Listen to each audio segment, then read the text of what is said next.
Hello साथियों, कैसे हैं आप सभी।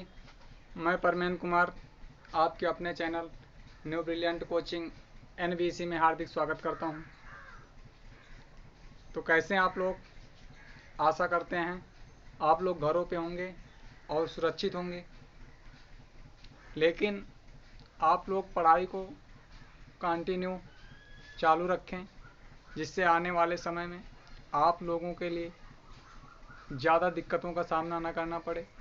तो आज हम आप लोगों के बीच साइंस लेकर आए हैं, जो कि रेलवे के लिए अत्यंत महत्वपूर्ण है।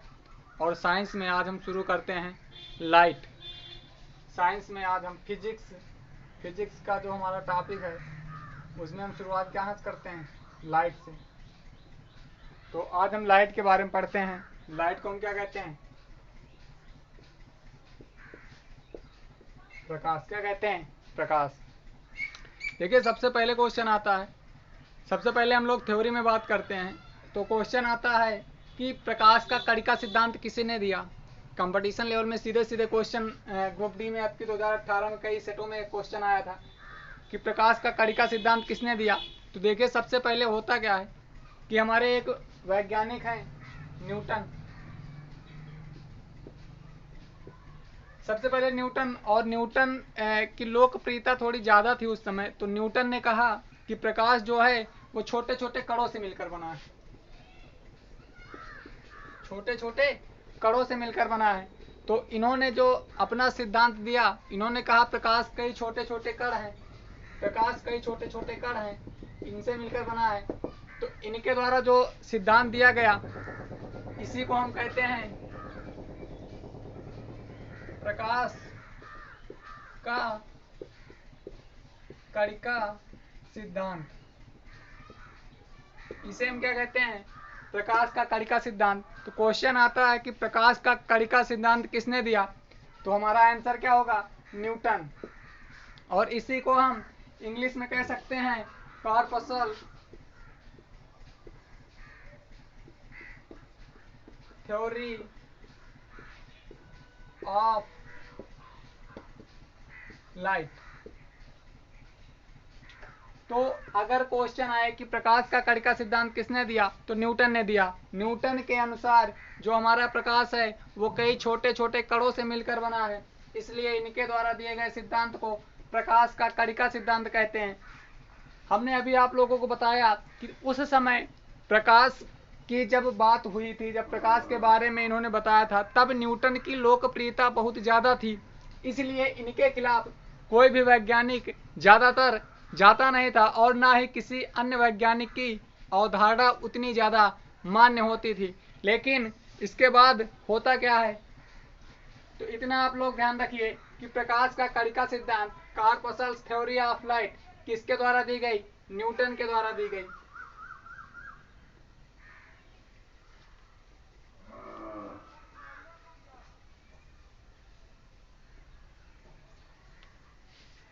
फिर उसके बाद जब न्यूटन ने यह अवधारणा दी कि प्रकाश कई छोटे छोटे कणों से मिलकर बना है, उसके बाद हमारे एक वैज्ञानिक आते हैं हाइजन। हाइजन क्या कहते हैं कि प्रकाश कई तरंगों से मिलकर बना है। प्रकाश किससे मिलकर बनी है, तरंग। तरंग आप लोग समझते हैं, वेव्स जिसको कहते हैं। तो इनके द्वारा दिए गए सिद्धांत को प्रकाश का तरंग सिद्धांत कहते हैं।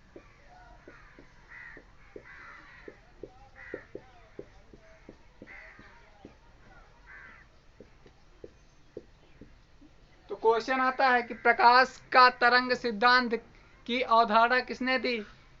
तो आंसर हमारा क्या होगा, हाइजन। क्या होगा, हाइजन। इसी को हम इंग्लिश में कहते हैं वेव द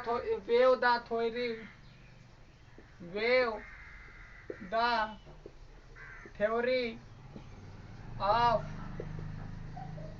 लाइट।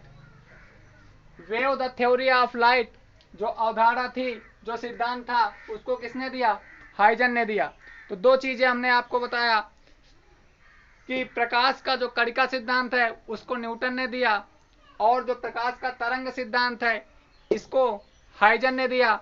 और हमने आप लोगों को यह भी बताया कि न्यूटन की लोकप्रियता ज्यादा थी, उनके द्वारा बताए गए बात को, सिद्धांत को मानने वाले लोग ज्यादा थे। तत्पश्चात क्या होता है, देखो हम आप लोगों को थोड़ा स्टोरी टाइप में बता रहे हैं जिससे आप लोगों को याद रहे। इसके बाद क्या होता है, जब हाइजन ने यह अवधारणा दी तो इस बात को लेकर कई लोग, मतलब जितने भी लोग थे वो इस बात को मानने को तैयार नहीं थे, क्योंकि हाइजन की लोकप्रियता बहुत कम थी। फिर उसके बाद हमारे एक वैज्ञानिक आते हैं, यंग। वैज्ञानिक का क्या नाम है, यंग, या से यज्ञ है। यंग नामक एक वैज्ञानिक आते हैं और इनके द्वारा जो सिद्धांत दिया जाता है उस सिद्धांत के बारे में हम लोग बातें करते हैं। इन्होंने बताया, इनके द्वारा दिए गए सिद्धांत को यंग का द्विछिद्र प्रयोग कहते हैं। यंग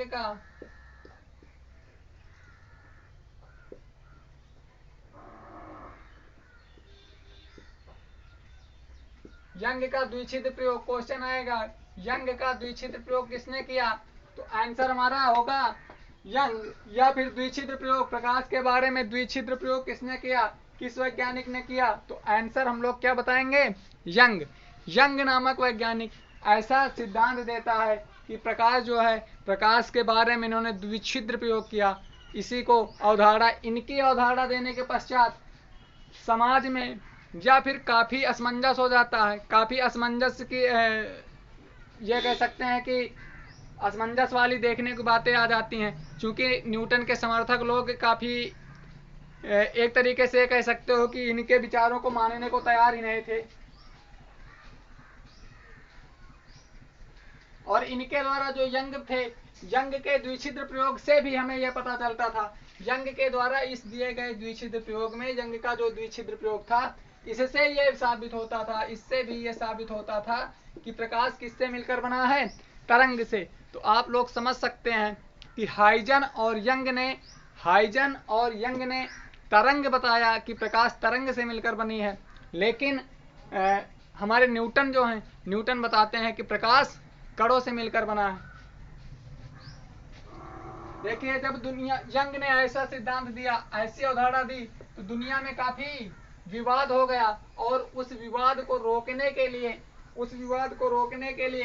एक वैज्ञानिक आते हैं, डी ब्रोगली।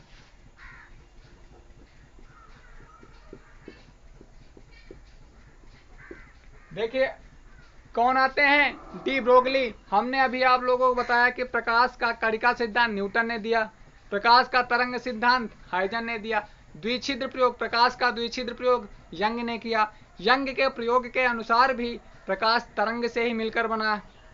जब हाइजन और यंग नामक वैज्ञानिक ये सिद्धांत अपने अपने सिद्धांत देते हैं, तब दुनिया में काफी विवाद उत्पन्न हो जाता है, क्योंकि इन दोनों लोगों के अनुसार प्रकाश तरंगों से मिलकर बना, न्यूटन के अनुसार प्रकाश कणों से मिलकर बना।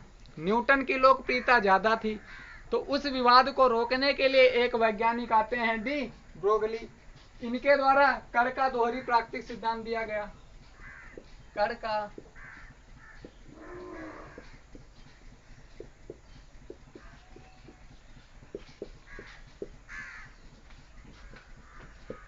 का दोहरी प्राकृतिक सिद्धांत, इसके अनुसार क्या होता है कि प्रकाश, जो हमारा प्रकाश है, इससे हमें यह साबित होता है कि प्रकाश जो है वो तरंग और कण दोनों से मिलकर बना है। कण का दोहरी प्राकृतिक सिद्धांत किसने दिया, डी ब्रोगली। तो हमने अभी आप लोगों को 4 वैज्ञानिकों के अनुसार बताया कि किसकी क्या मान्यता थी, किसकी क्या अवधारणा थी और किसका क्या सिद्धांत था। तो ये क्वेश्चन हमारे एग्जाम में सीधे पूछ लिए जाते हैं। तो अब हम आगे बात करते हैं। और डी ब्रोगली के द्वारा दी गई मान्यता ही अभी तक मान्य है और आज भी यही अवधारणा चली आ रही है। देखिए, प्रकाश एक, अगर बात की जाए तो प्रकाश एक कैसी तरंग है, तो प्रकाश एक अनुप्रस्थ तरंग है। क्वेश्चन सीधे सीधे आता है कि प्रकाश कैसी तरंग है, तो प्रकाश अनुप्रस्थ तरंग है।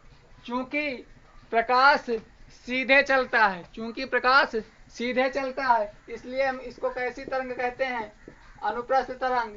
तो क्वेश्चन एग्जाम में सीधा आता है, प्रकाश है, ऑप्शन रहेगा अनुप्रस्थ तरंग। अनुदैर्ध्य तरंग, तो हमको क्या करना है, अनुप्रस्थ तरंग पे टिक करना है। फिर अब आगे हम बात करते हैं, प्रकाश की चाल सबसे पहले किस वैज्ञानिक ने ज्ञात किया? प्रकाश की चाल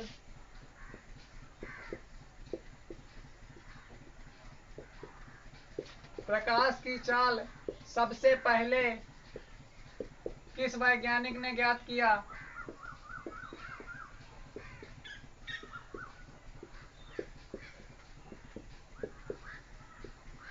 तो आंसर हमारा क्या हो जाएगा? आंसर हमारा क्या हो जाएगा? रोमर। क्वेश्चन आएगा कि प्रकाश की चाल सबसे पहले किस वैज्ञानिक ने ज्ञात किया? तो आंसर हमारा क्या होगा? रोमर। प्रकाश कैसी तरंग है? अनुप्रस्थ तरंग है।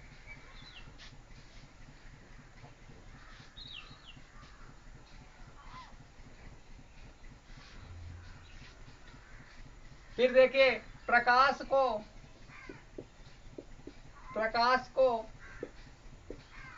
दृश्य तरंग, प्रकाश को दृश्य तरंग भी कहते हैं, प्रकाश को दृश्य तरंग भी कहते हैं, और प्रकाश को विद्युत चुंबकीय तरंग भी कहते हैं।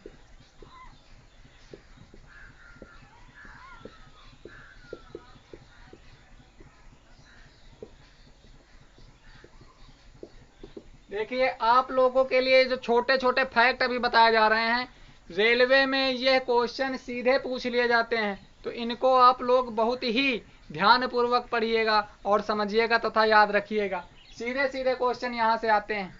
तो प्रकाश एक दृश्य तरंग भी है, प्रकाश एक विद्युत चुंबकीय तरंग भी है। प्रकाश की चाल सबसे पहले रोमर ने ज्ञात किया। प्रकाश को हम अनुप्रस्थ तरंग भी कहते हैं। प्रकाश का कणिका सिद्धांत न्यूटन ने दिया।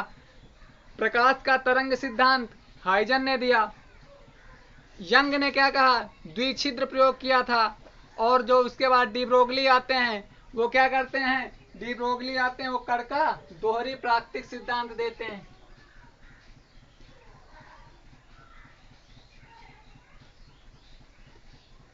फिर देखिए, क्या प्रकाश की चाल हर माध्यम में, क्या प्रकाश की चाल हर जगह पर समान गति से चलती है? तो इसके बारे में हम बात करते हैं।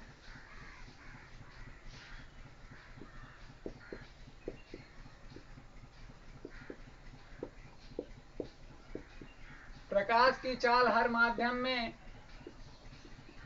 अलग अलग होती है।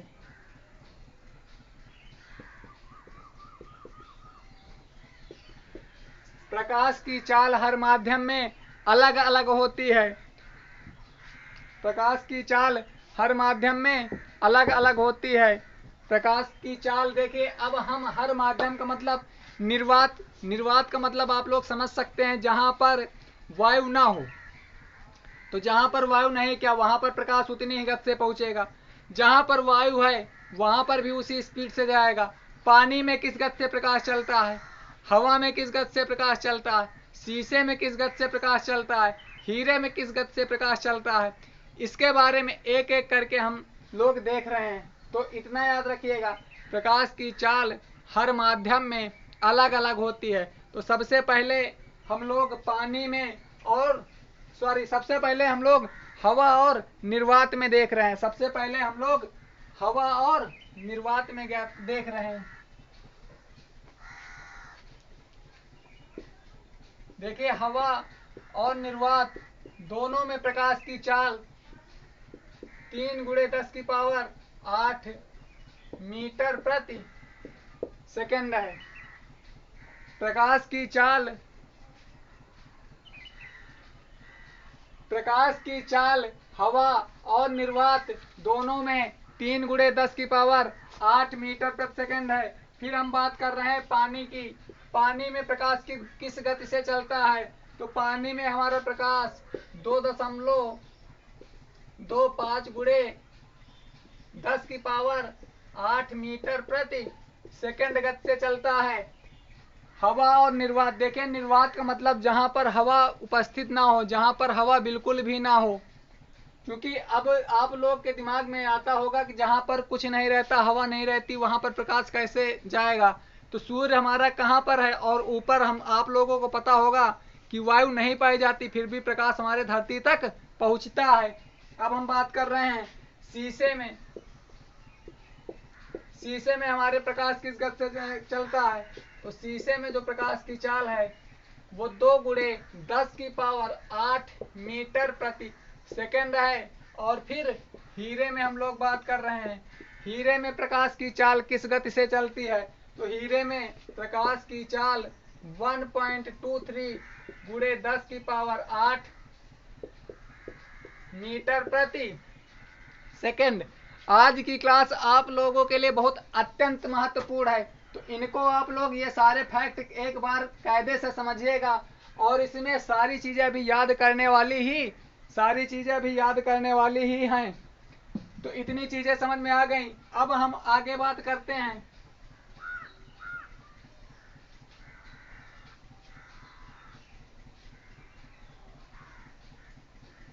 देखिए, प्रकाश को चलने के लिए किसी माध्यम की आवश्यकता नहीं होती, इसीलिए हम इसे आयांत्रिक तरंग भी कहते हैं। आयांत्रिक तरंग भी कहते हैं। क्यों कहते हैं? क्योंकि प्रकाश को चलने के लिए किसी भी माध्यम की आवश्यकता नहीं होती, इसीलिए हम इसको आयांत्रिक तरंग भी कहते हैं। अब आगे बात कर रहे हैं।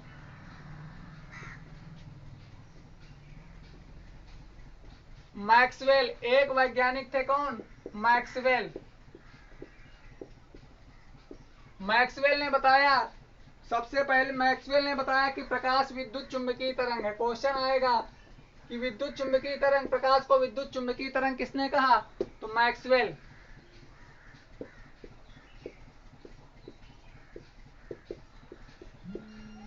विद्युत चुंबकीय तरंग किसने कहा? तो मैक्सवेल। किसने कहा? मैक्सवेल। अब हम बात करते हैं। देखिए, प्रकाश के बारे में जितने भी फैक्ट थे, हम लोगों ने उसको बहुत ही विधिवत और गहनता पूर्वक अध्ययन किया। अब इसके बाद हम लोग और आगे देखते हैं।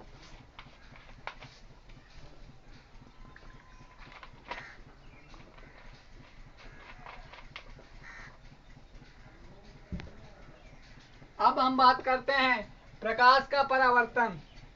अब हम लोग बात करते हैं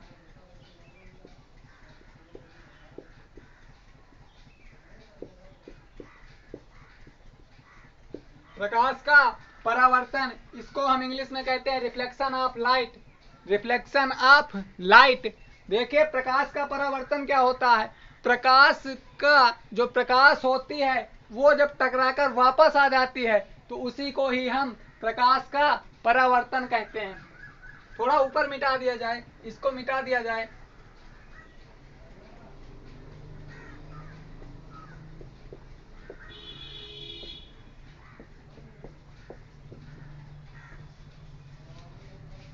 देखिए, प्रकाश का परावर्तन क्या होता है?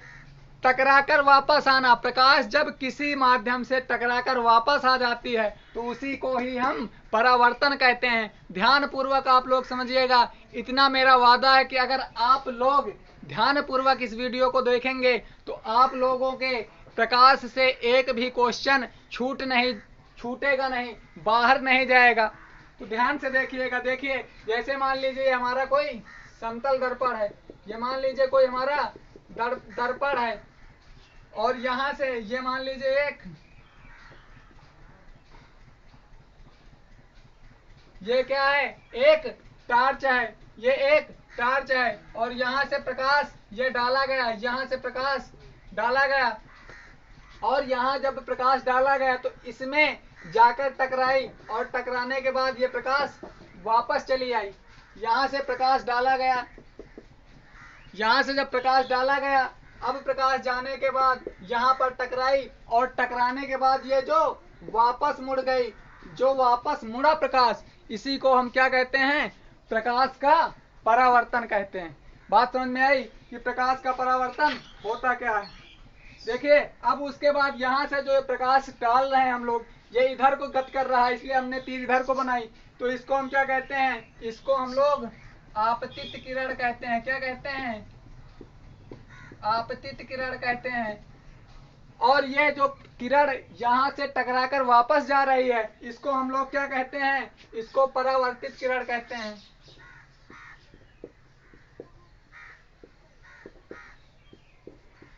क्या कहते हैं? परावर्तित किरण कहते हैं।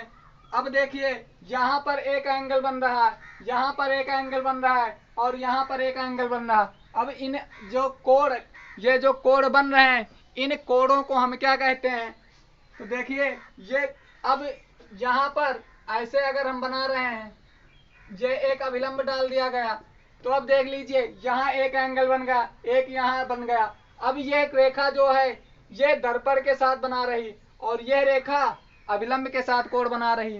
तो हम देखेंगे कि जो प्रकाश जा रहा है, ये अभिलंब के साथ जो कोण बना रहा, अर्थात ये कोण जो बन रहा है, इसको हम किस नाम से जानते हैं?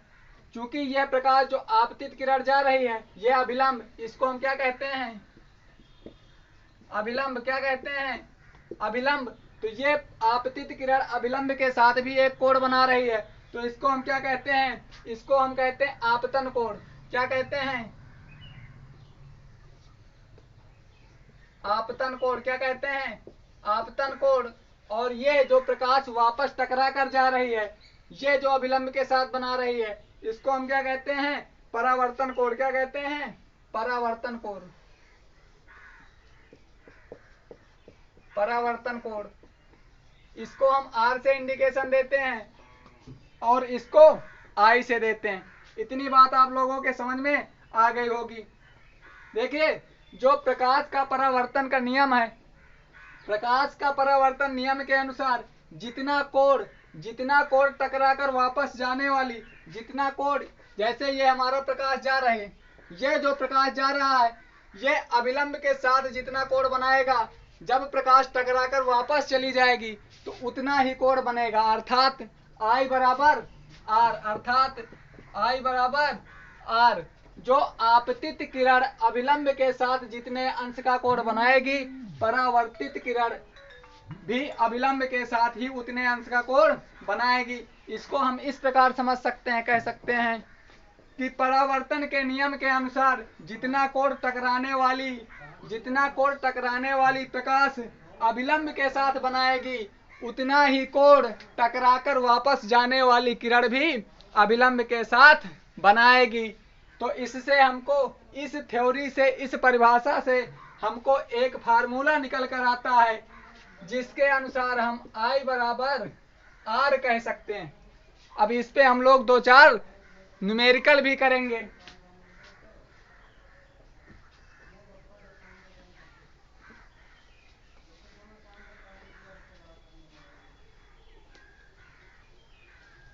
देखिए, क्वेश्चन आता है, एक न्यूमेरिकल हम देख रहे हैं, फिर बाकी हम लोग कई न्यूमेरिकल करेंगे। यदि आपतित किरण अभिलंब के साथ 40 अंश का कोण बनाती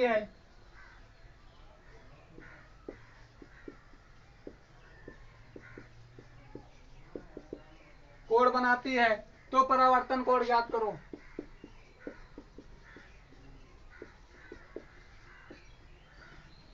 देखो, यही सवाल हम लोग देख रहे हैं। सबसे पहले हमने क्या बताया, ये हमारा क्या है? दर्पण है। इसमें हमने क्या डाल दिया? एक अभिलंब डाल दिया। ठीक। अब क्या बताया गया? यदि आपतित किरण अभिलंब के साथ 40 अंश का कोण बनाती है, ये जो है, ये प्रकाश जो गया, ये इसके साथ कितने अंश का कोण बनाती है? 40 अंश का। तो ये कोण हमसे पूछा गया है।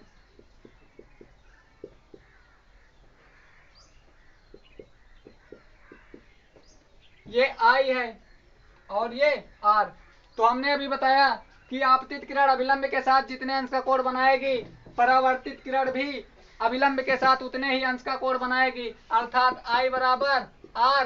तो I, इसको हम I कहते हैं। ये हमारा कौन सा एंगल है? I का मान कितना है? I बराबर कितना है? 40 अंश। तो r बराबर कितना हो जाएगा 40 अंश, और यही हमारा क्या हो जाएगा आंसर।